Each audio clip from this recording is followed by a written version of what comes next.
Good morning, everyone. For our welcoming hymn, we'll be singing hymn number 188, Come, Come, Whoever You Are. This will be around, we'll sing it together twice, and then around twice. All right, please rise in mind, body, or spirit, and join us in singing.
Good morning, and welcome to the Unitarian Universalist congregation in Fullerton, California. I'm Reverend Robert Blair. My pronouns are he, him, and we are so glad that you are here in Fullerton. We are an inclusive community, and the lights on, and we are ready to go. Whoever you are, however you identify, we want you to know that we try and make this a safe space for you to be exactly who you are, and we want that for you.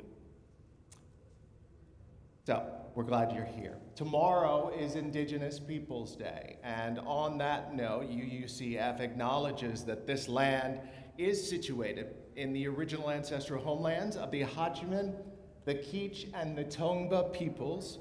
May we have and continue to have the humility and courage to help restore what has been broken and the wisdom to live into a new solidarity with Indigenous communities around the world.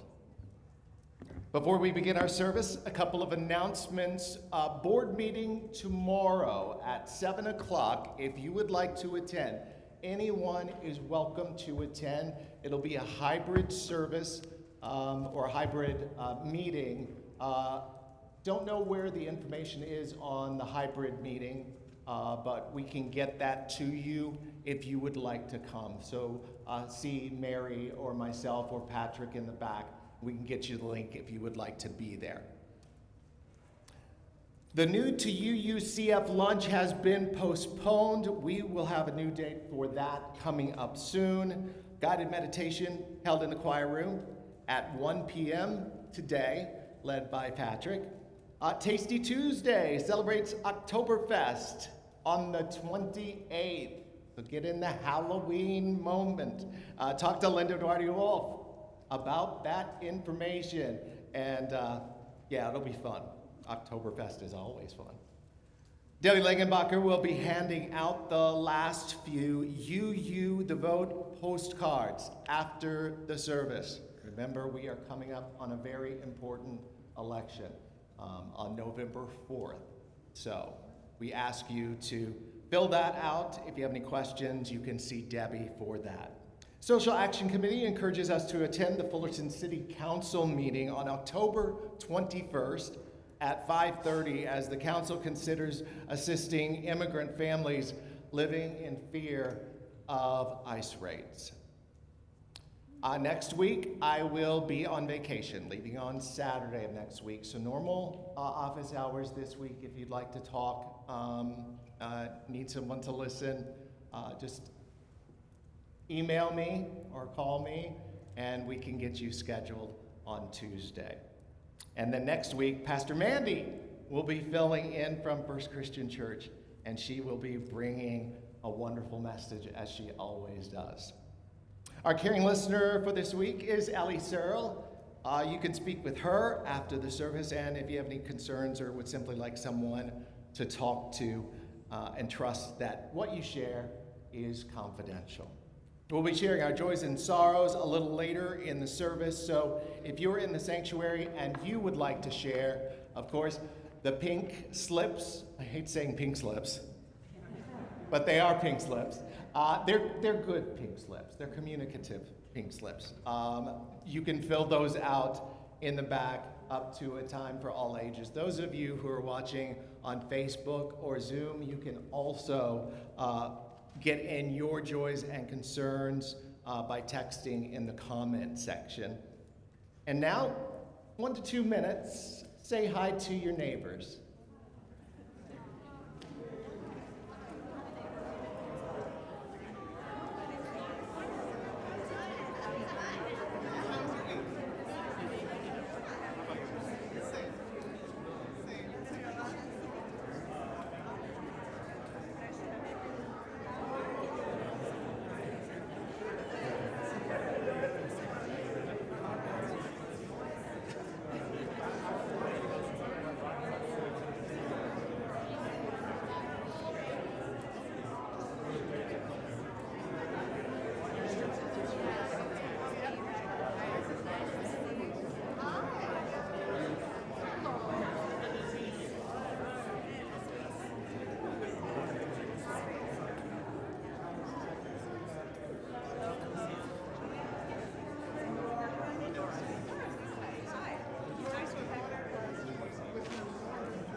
Good morning, everyone. I love it. I love it. We're all connecting. Aw, it's wonderful to see everyone. I see some new faces as well. All right, everyone. Welcome. My name is Christine Araoka. It is a pleasure to see you all today. For our hymn of the month, we will be singing hymn number 34, Though I May Speak with Bravest Fire. Please rise in mind, body, or spirit and join us in singing. Oops, not quite. Here we go.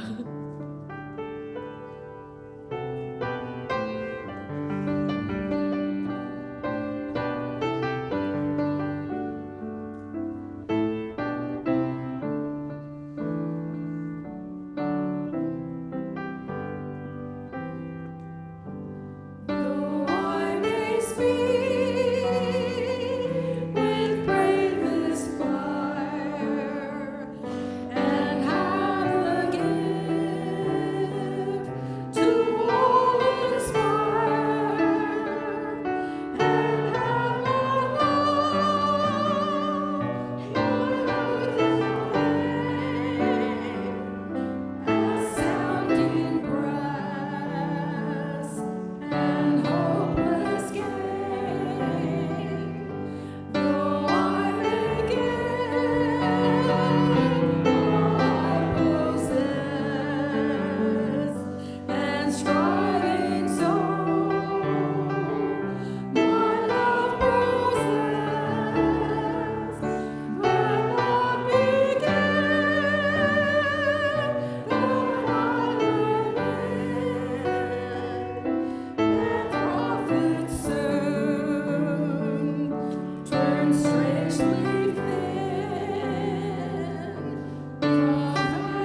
Now invite Megan Smock to light the chalice. Come into this circle of community. Come into this sacred space. Be not tentative. Bring your whole self. Bring the joy that makes your heart sing. Bring your kindness and your compassion. Please join with me in saying our unison affirmation. This flame affirms the light of truth, the warmth of community, and the fire of commitment. Love is the doctrine that we share. The quest for truth is our sacrament, and service is our prayer. To dwell together in peace, to seek knowledge, to serve human need, thus do we covenant with one another.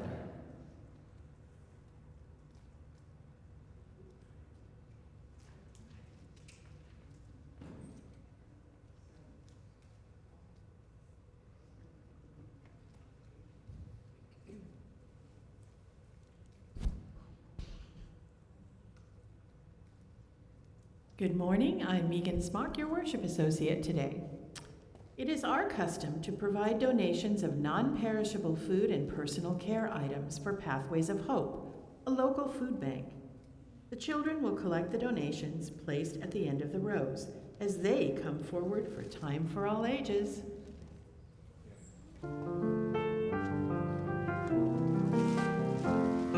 From your sea to your hand, together we share. From your sea to your hand, together we share. And from this we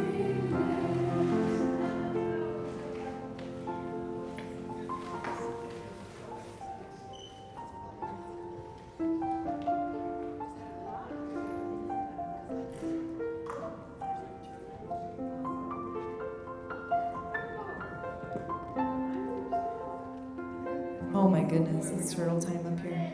I love it. Okay. I'm like the leaning tower of dry noodles over here. Okay. Hi, good morning. My name is Megan Watson. This is Joy Ellis. We are the RE staff here at UUCF. And today I have a cute story about a jobless umbrella. I wish we needed umbrellas right now. Oh my gosh. Have you, oh my goodness. Hello, Andrew. Are you ready? Okay. Have you ever had something someone else needed?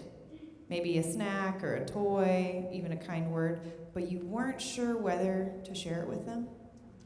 Sometimes we want to help, but it can feel a little awkward or scary. What if they say no? What if we don't know what to say? What if they think we're weird? This story that we're going to read, The Jobless Umbrella, is a reminder of how important it is to be compassionate, even when it requires that we maybe move outside of our comfort zones. So, it was a cold winter day. Oh my gosh, I wish. And the rain was falling in heavy sheets, the kind of rain that soaks through your socks and makes your bones feel chilly. Jenny was driving home in her warm, dry car. Her seat heater was on. I love those. Her favorite music was playing, and she was looking forward to pulling into her garage and not even getting a single drop of rain on her head. As she turned onto her street, she noticed someone up ahead, a man walking alone, soaked to the bone. No umbrella, no hat, not even a jacket. Jenny's first thought was, why would someone go out like that today? Didn't he check the weather? But then she glanced into her rearview mirror and saw something lying quietly on her back seat. Her umbrella. Bright red, dry, just sitting there. Now here's the thing.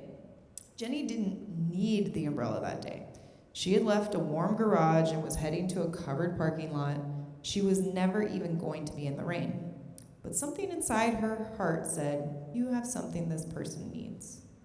And that's when Jenny realized she had a choice. She could keep driving, stay in her comfort zone, warm and dry and safe. or she could turn around. Wasn't an easy choice.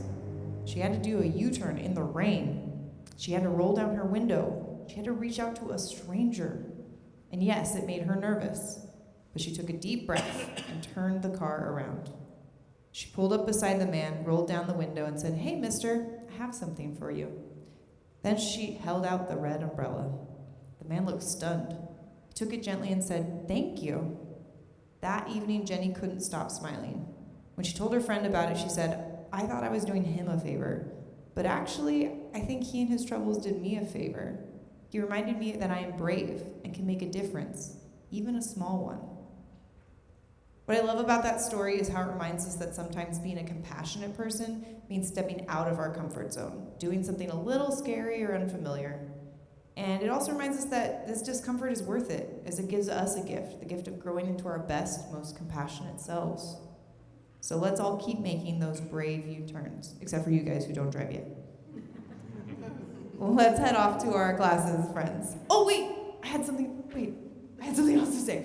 The Little Free Library field trip last week was a big success. We visited 5 different libraries in the time that we had. A lot of them had books in them already, but we got to put them in a bunch of different libraries throughout Fullerton, including one that the kids here at UUCF made in front of Hillary Key's house. So we actually started there. We got to see that one, and it was really good. The list of all the Little Free Libraries in Fullerton is on the table. When you walk outside, it's right to the left. So if you want to go check out all the books we left, you can take them back. All right, now let's go. Go with wisdom, go with wonder, go to meet a brand new day. Learn to see the light within you as we set you on your way. Go with wisdom, go with wonder, go to greet a brand new day. Learn to see the light within you as we send you on your way.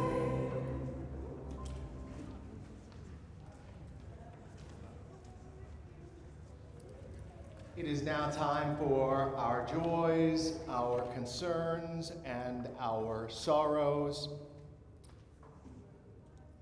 We begin by lighting a candle for all our concerns, for the larger world, our wish for peace and justice, our hopes for our children who will inherit this complicated and complex planet.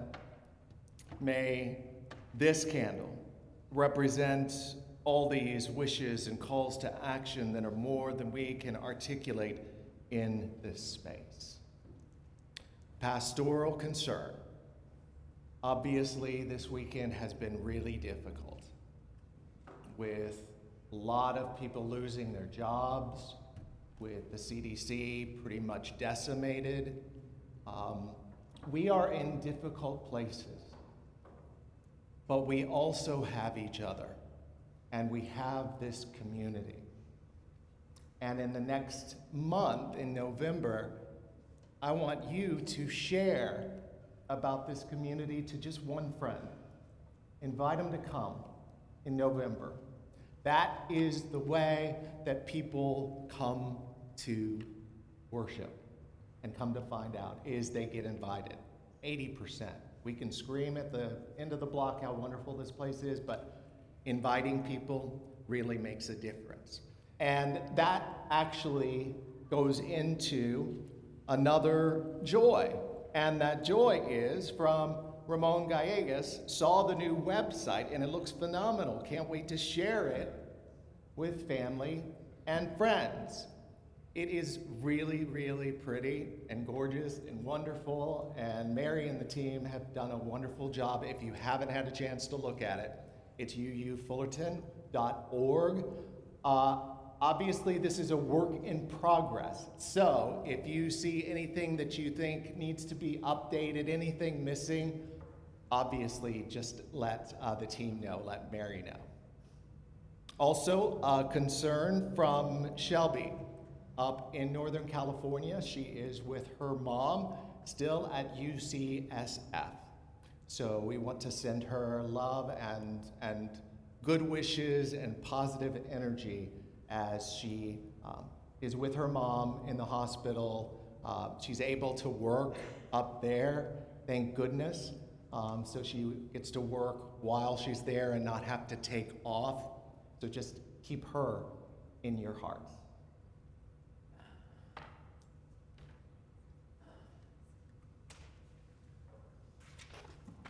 And now, we light one more candle for all these joys, concerns, and sorrows that may remain unexpressed but are still held close to our hearts.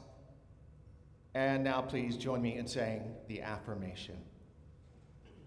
We join you in celebrating your joys. May you feel our love and compassion for your sorrows and concerns, for all that is spoken and unspoken. May the caring of our beloved community sustain us all. For our next hymn, we'll be singing hymn number 86, Blessed Be, Spirit of My Life. Please rise in mind, body, or spirit and join us in singing.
Please be seated. Let us now move into the spirit of meditation, reflection, and prayer. Who of us can look inside another and know what is there? Of hope and hurt, of promise and pain? Who can know from what far place each has come, or to what far places each may have hope to go? Life is too transient to be cruel with one another. It is too short for thoughtlessness, too brief for hurting. Life is long enough for caring. It is lasting enough for sharing, precious enough for love. Be gentle with one another.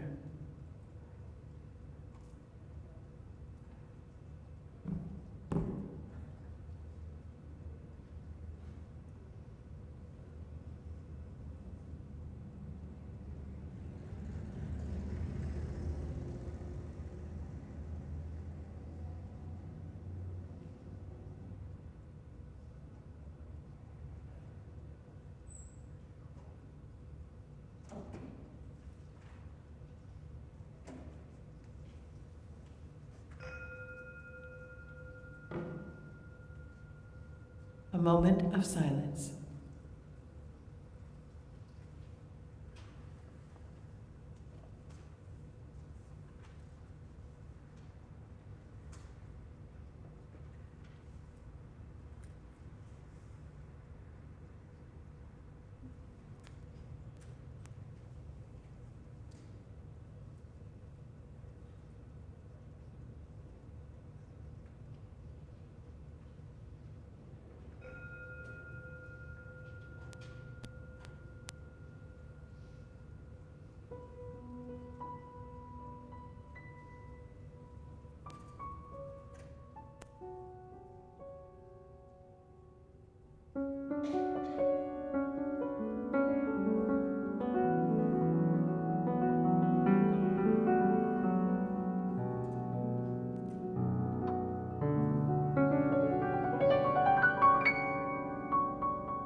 Sometimes compassion takes the form of moving outside our comfort zone and responding to the needs of others.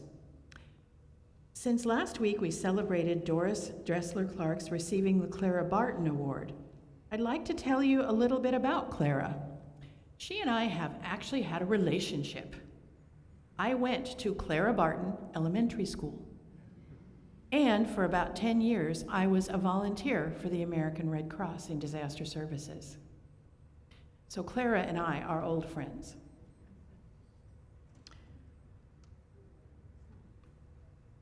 One of our inspiring UU ancestors, a wonderful example of brave compassion and how she lived the value of compassion in one of the most daring and generous ways possible.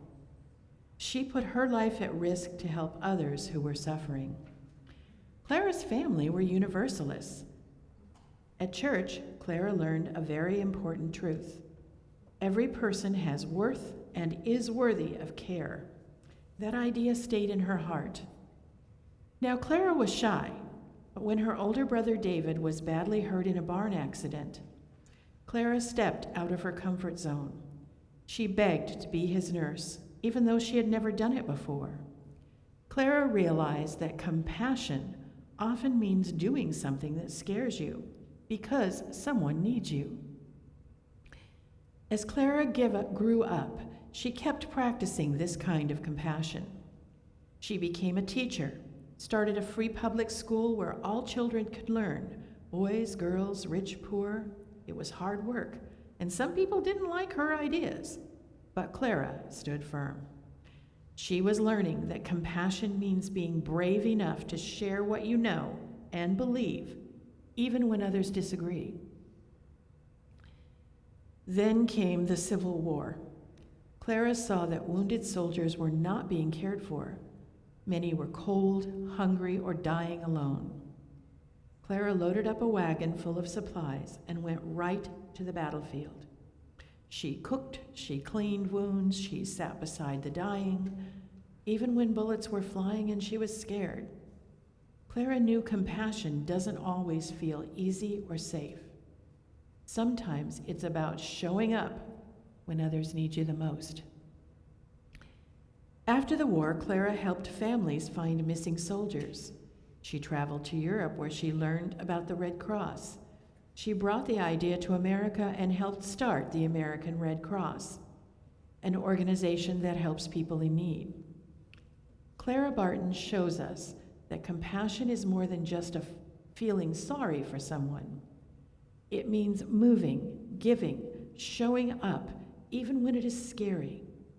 She taught us that compassion doesn't just ask us, how much kindness are you willing to give, but also, how much of your comfort are you willing to give up?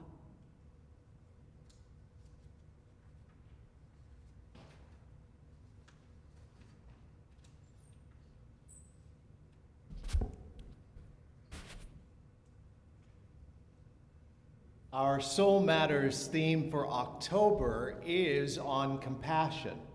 And last week, I introduced you to a tool for cultivating self-compassion, using this tool called internal family systems. It is a model called IFS, developed by Dr. Richard Schwartz. We discovered last week that in his theory, we are not singular, seamless beings, but rather a community of different parts. We have managers, exiles, and firefighters, each doing their best to protect us. We learned that at the center of it all is the self, the calm, compassionate presence that can lead with clarity and care.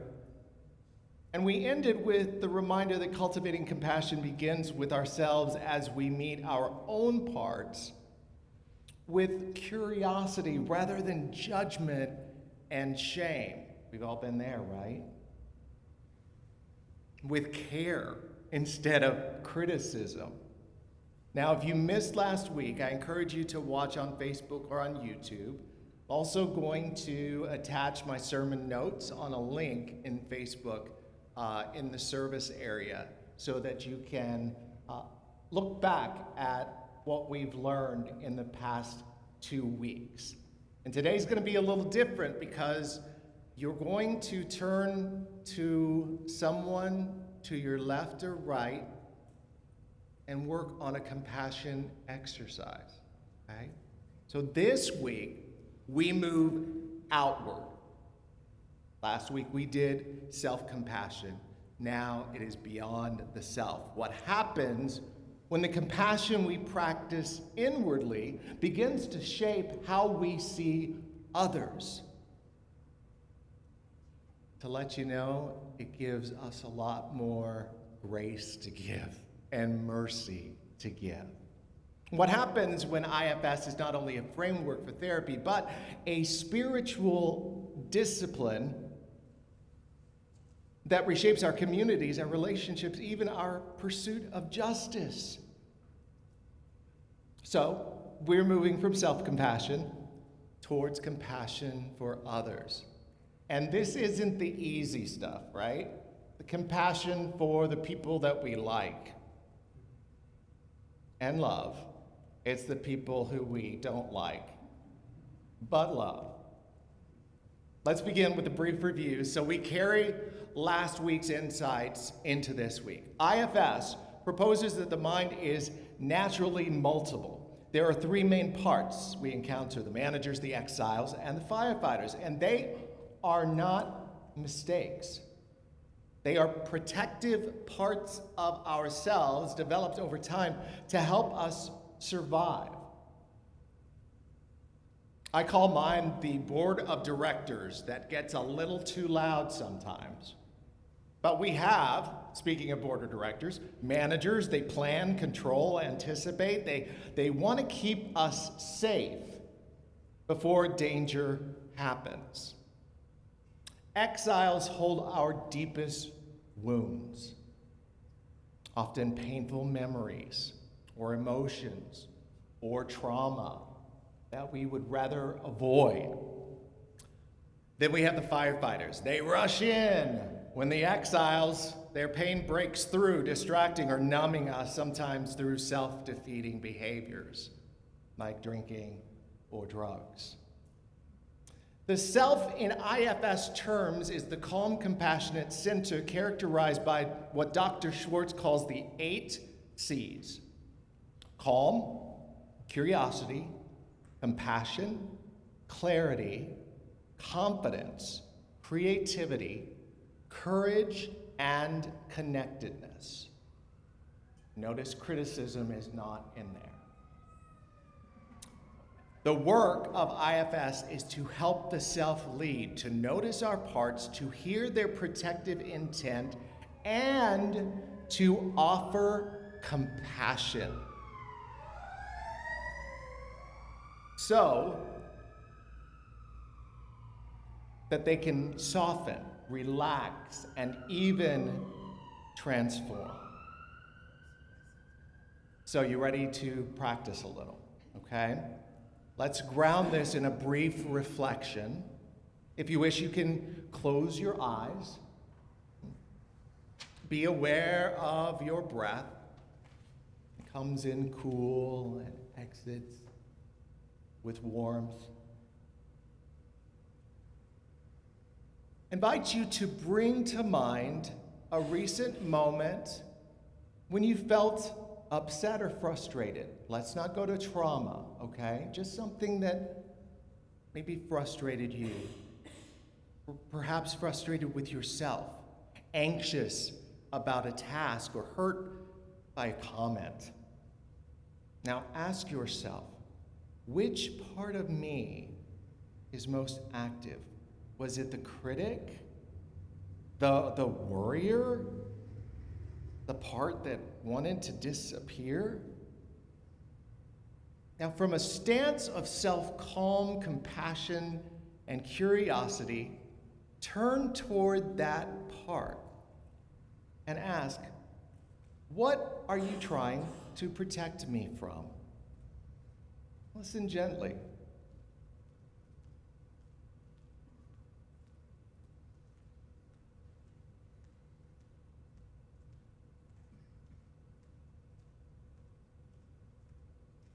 in seminary,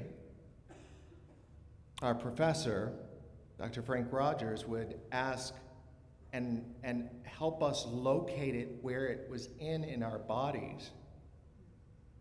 And imagine what color it was. What texture? Is it smooth? Is it velvety? Is it spiky? And now we offer it compassion. We say to it, thank you for trying to help. You don't have to carry this burden alone. You are not alone. I am here with you. Now take another deep breath. Don't open your eyes too quickly. And return to this space.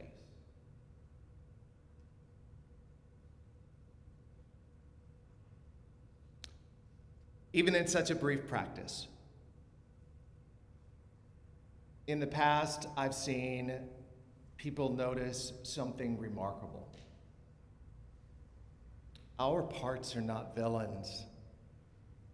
They're not trying to sabotage us. They're trying, and sometimes clumsily, sometimes desperately, to protect us from pain.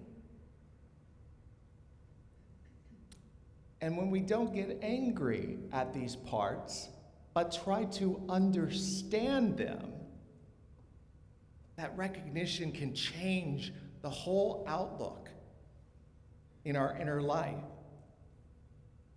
But it can also change how we see others. So imagine again, you are in a conversation with a colleague who constantly interrupts. Your first instinct may be to think, oh my gosh, they're arrogant, they don't care what I have to say, they're so self-important, and they love to hear themselves talk. Boy, that came out really seamlessly, didn't it?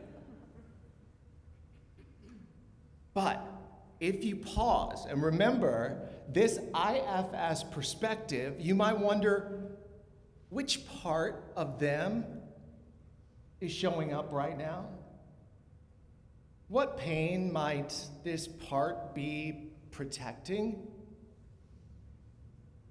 Perhaps it is a fear of being overlooked, or an old wound of invisibility.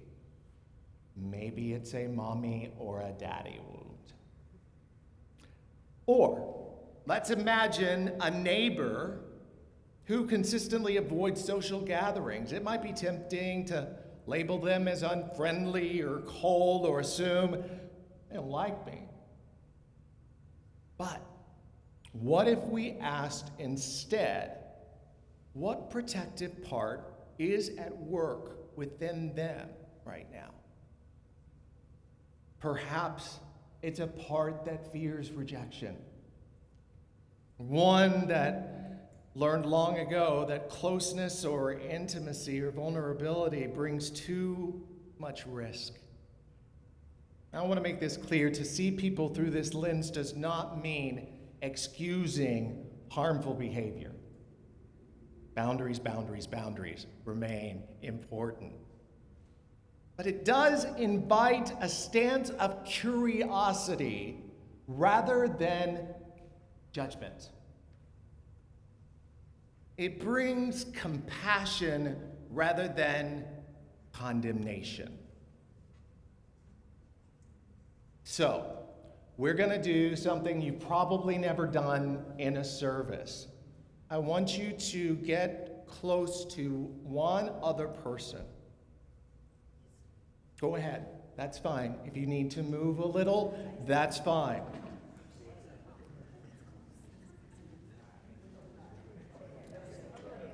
It's like class time when the kids are like, I get to move?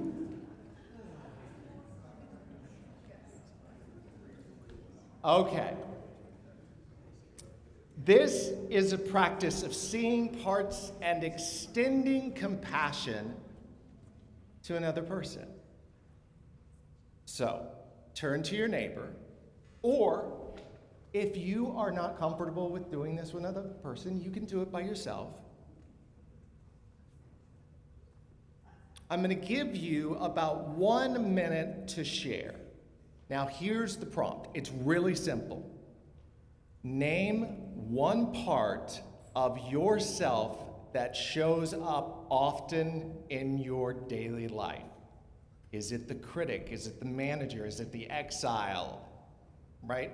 Think about those that show up in your daily life and share that with each other. It might be the perfectionist, the worrier, the caretaker, the critic. What do you think? What shows up?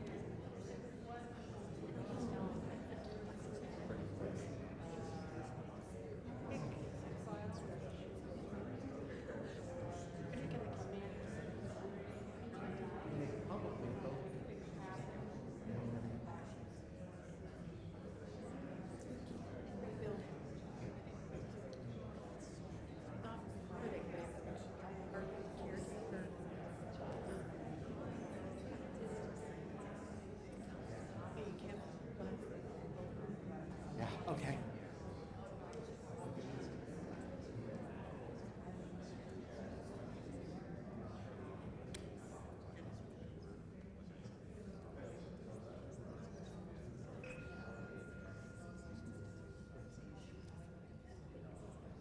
Hey, when you do this, and I encourage you to do this again and practice, remember, you're not there to fix. And in the United States, we want to fix and fix and fix the problem and fix our kids and fix everything that's going on. How's that working for us? Not to give advice, not to even respond, but simply to listen with curiosity. Remember the 8 C's. Okay, after we have shared, I would like for you to close your eyes and offer this blessing to the person that you just heard from. And here is the blessing. Just as I carry protective parts, so does this person. May I meet them with compassion.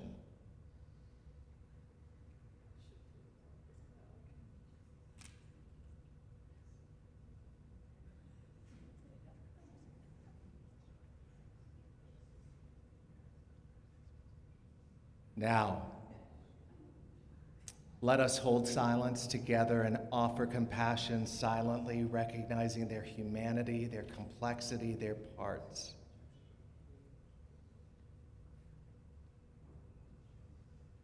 And in your mind, expand that circle from not just in this sanctuary. Bring to mind someone else in your life. Perhaps someone you struggle with. Imagine their parts at work, trying to protect them and offer them a silent blessing. Just as I carry protective parts, so does this person. May I meet them with compassion. Now, we're going to even widen the circle from there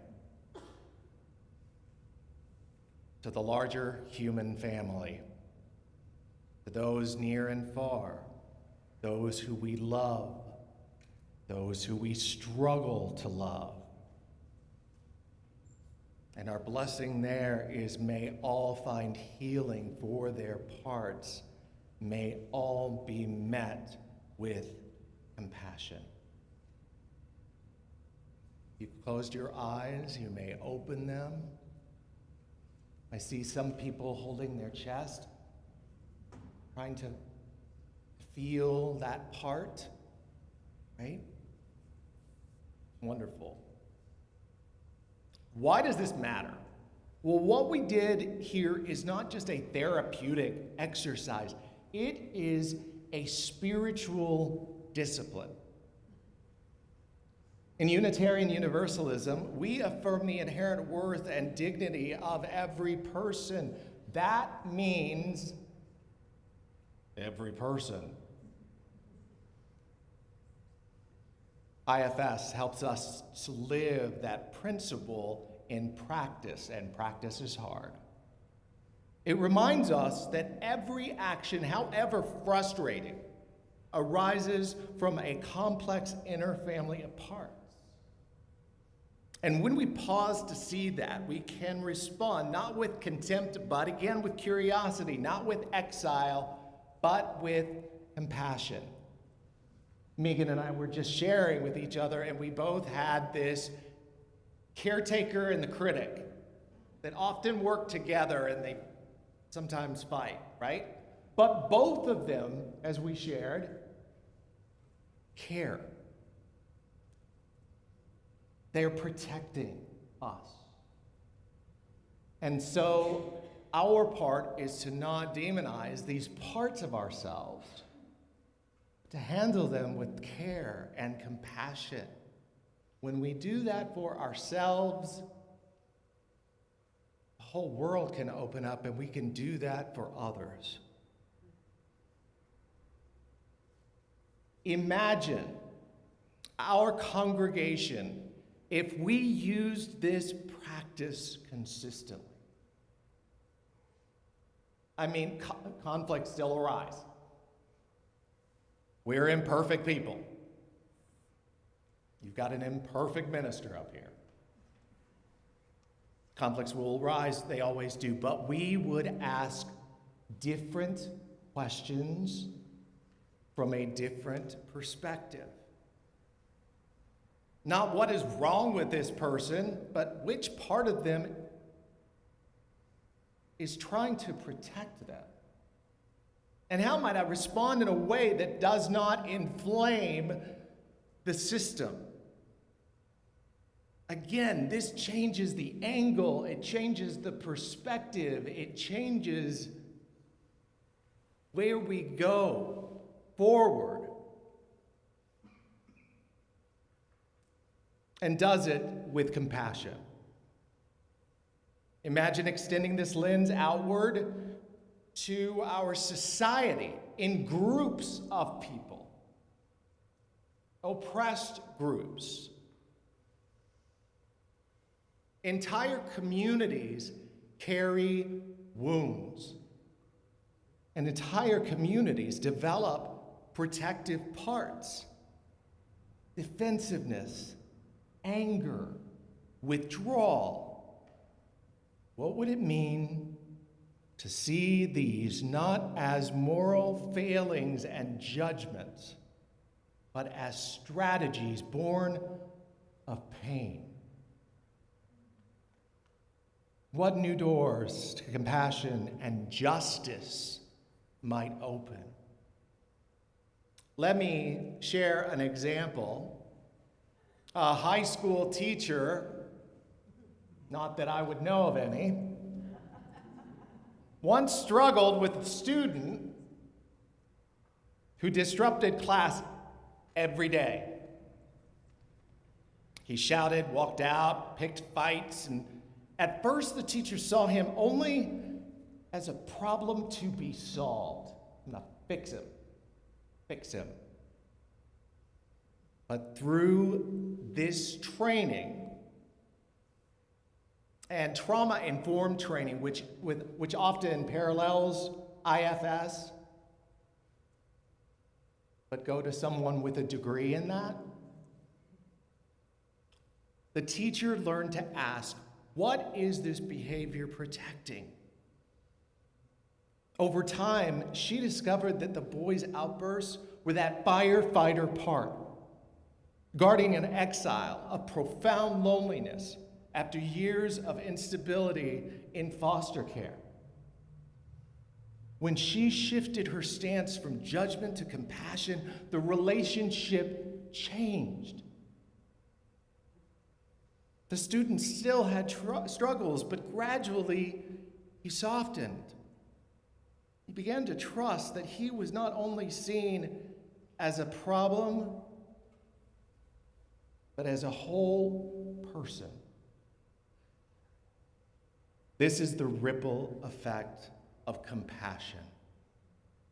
When we see beyond behavior to the protective parts beneath it, we can create conditions for healing. So I invite you this week to continue the practice that we began together, because if we don't do this out there, what is it for? When you notice yourself reacting to someone in frustration, impatience, or judgment, pause. Our ancestors carried a lot of wisdom when they said, count to 10 when you're angry. Power of pause. Remind yourself, they too have parts just as I do, and ask with curiosity, what might this behavior be protecting? And then even if you set a boundary, which we love boundaries, offer it with compassion. Cultivating compassion begins within, but it does not end here. It ripples outward into our families, our workplaces. When we protest next Saturday, we do it with so much love and compassion and light and grace and mercy, because it's not only the right thing to do, but it is an advocacy for peace to blunt any tactics to inflame the situation. As many of you go out into the world next Saturday, say a blessing before you go of love to the people that are going to be out there. For your friends and congregants, but also for the other side. That is how we are going to make change. It is love with focus and conviction. To heal the inner family of parts is to contribute to healing the larger family of humanity. May we continue this work within ourselves, with each other, and with the world around us, the complicated and complex world that we live in. Cultivating compassion is our job. And this is more important this week and next Saturday than any time in our lives. So go with peace and love and grace and mercy and curiosity so that we can make a difference. May it be so.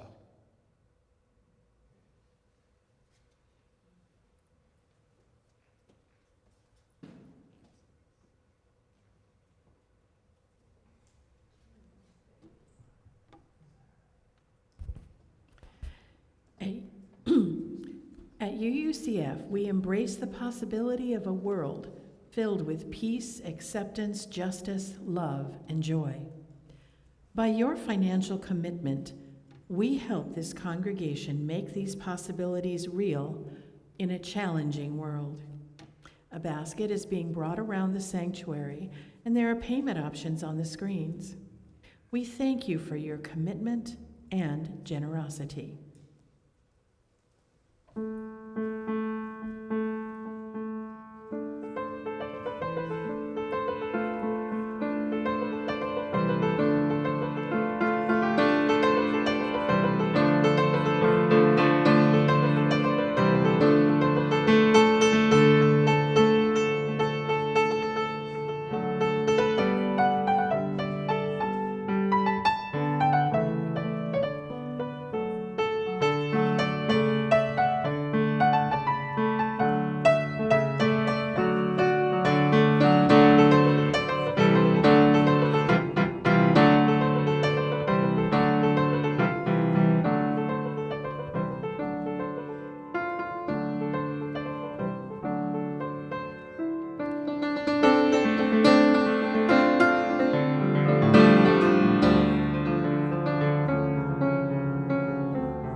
If you were wondering what next Saturday is, it is no King's Day.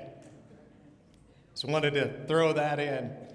Yes, it is no King's Day. Next Saturday is a big deal. And so, as I hope you feel blessed with this information, my prayer and hope is that you practice it. You've practiced it in here, that you practice it with yourself. We are always really hard on ourselves.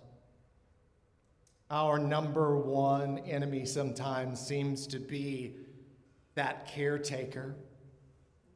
And that caretaker is bugging and gnawing and scraping and scratching at you, not because it hates you, but because it's trying to protect you.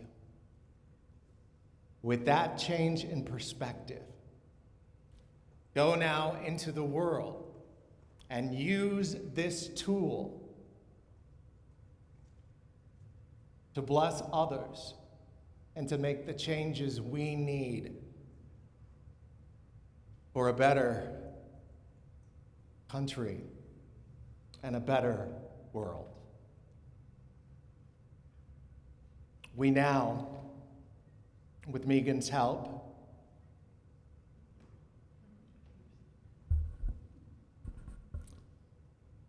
extinguish this chalice, but not the light of truth, the warmth of community, or the fire of commitment.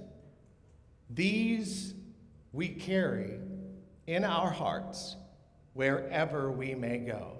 And so we say together, Amen, Shalom, Salam, Namaste, and blessed be. For our closing hymn, we'll be singing hymn number 298, Wake Now My Senses. And afterwards, please join us for our social hour. Please rise in mind, body, or spirit and join us in singing.